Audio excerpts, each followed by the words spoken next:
Yo, what's up, guys? So, UFC 295 just dropped, just ended. We got a couple really interesting things that happened with this pay-per-view. Tom Aspinall, I feel like that should be my first topic of discussion just to start it off hot. I mean, this British tea sipper, going into this fight, I really thought he had a strong chance of winning.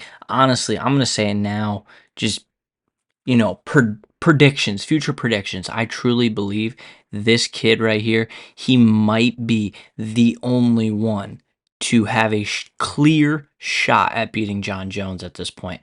I There have been guys in the past that we've talked about saying, "Oh, I think this guy might be able to beat John Jones." But honestly, I haven't been able to say that about guys like Gon in a couple of the past fights that John Jones has had. It's just the guy's beyond PEDs, he's probably the GOAT. And you may want to argue with me, oh, PEDs ruin it, da da da da da. But at this point, guy came back after what, 3 years of not fighting, goes, chokes out Gon in like 30 something seconds. I think it was like 18 seconds to be exact. And the guy's dominant. But anyways, this isn't about John Jones. This is about Tom Aspinall. Tom Aspinall looked phenomenal tonight. The guy really took this fight on like 2 weeks short notice, something crazy like that. The guy didn't even have a freaking visa. Shit, his training camp was non-existent, and I'm glad they kind of talked about that in this too, because usually you get guys talking about their training camps being non-existent when they lose as an excuse, but this guy coming out winning, looking great, doing it. Given there was a couple moments where I really think he should have hunkered down, played it a little bit more safe, but when you get these heavyweight guys, they're just brawling, and I think Tom Aspinall is that guy. I think he is the only guy in the division right now, for sure, that is going to be able to beat John Jones. And I'm really excited to see what happens with this kid in his future. All right, so my second discussion that I want to get into here is the main event. You got the light heavyweight title on the line. You got Alex versus Yuri. Now, Alex came off of a controversial win in his last fight. And then you got Yuri, who's coming off of an injury. I think it's been like a year now, almost a year. And he messed up his shoulder a while back. And there was a lot of hype behind this fight because if anybody's been paying attention for the past year and a half or so, since Yuri lost the title, the light heavyweight division has been a lackluster division. Snooze fest. I see light heavyweight on the main event, and I refuse to pay for the card. It's not worth it. The fights that they bring in at the light heavyweight division are not it. This was the first one in a while I've been excited for. Yuri, great stand-up game. Very, very wonky, I guess is the proper word. And Alex, he stood toe-to-toe with Alex. Not Alex. He stood toe-to-toe with Izzy Adesanya. And they've had some wars between kickboxing and MMA. And, seeing Alex at the light heavyweight division, it's been exciting. It's been fun to watch. It's been something new. Um, I was I was disappointed in this. I was really really excited getting into it. The first round was fun, exciting. I really felt like Alex was winning it.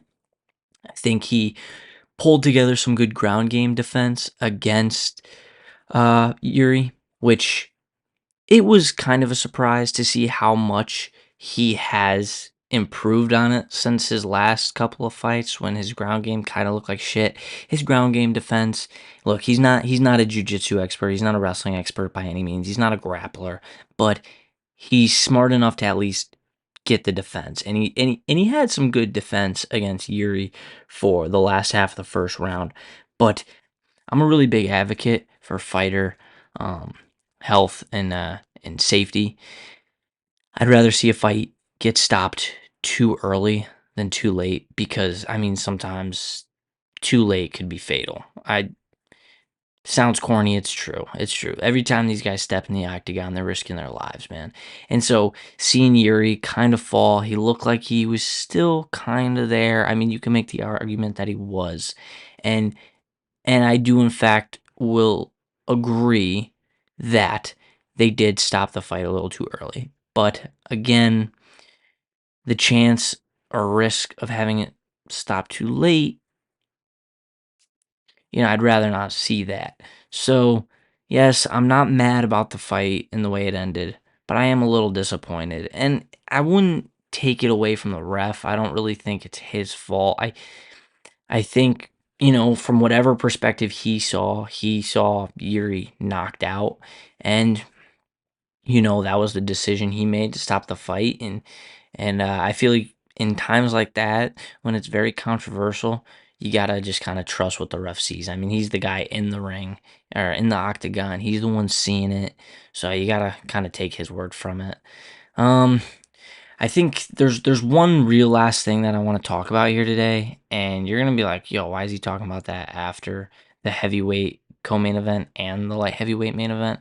But it's an interesting one. Diego Lopez. Why is nobody talking about this guy? He came in as a underdog in his first fight. He was in the main event, or not the main event. He was in the main card.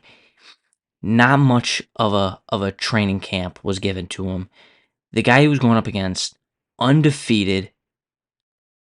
Why are we not talking about him? He only lost by decision, and he looked phenomenal. I mean, he beat everybody's expectations in that fight. He was a large underdog. Like if he won that, that would have been a big upset. And honestly, he pulled together some good moments. He pieced his opponent up pretty well. And in his second fight, submission first round. He did it with ease. I mean, he just looked clean. He took him right down, got him submitted, and it was, he did good work. He's a jiu-jitsu guy. I'll have to say. I mean, he on the ground he looks good, but standing up, he's versatile. I don't think it's bread and butter by any means, but dude, he got a TKO tonight in round one with a minute 30. Like, come on, like, why are we not putting any more respect on this guy's name? Diego Lopez, in my opinion, is the future. Now, I don't think he's champion status. I mean, you got guys in his division like Alexander Volkanovski, which is arguably in GOAT status. I wouldn't say he is the GOAT, but he's top legacy guys that will stand the test of time. But Diego in the featherweight division, I think he could be one of the top 5 guys. Give him 2 more years. I think he's like a Jalen Turner, but for the featherweight division. He's kinda just in the middle. He works himself up and down the ranks. You kinda have him set there to post as this challenge, this gatekeeper for some of these other guys, and he's exciting to watch. So I don't understand why we haven't been talking about this guy. I'm on the bandwagon. I'm on the Diego Lopez, fan club. I'm pro Diego Lopez. I think this guy is something. I think he's talented, and I really feel like we should be putting some more respect on his name. But honestly, that's really my only, you know, conversation pieces about UFC 295. It was a decent card. It was fun. Again, the main event could have went down a little bit better, but that's out of our control. Um, yeah, other than that, I think that's about it. Peace.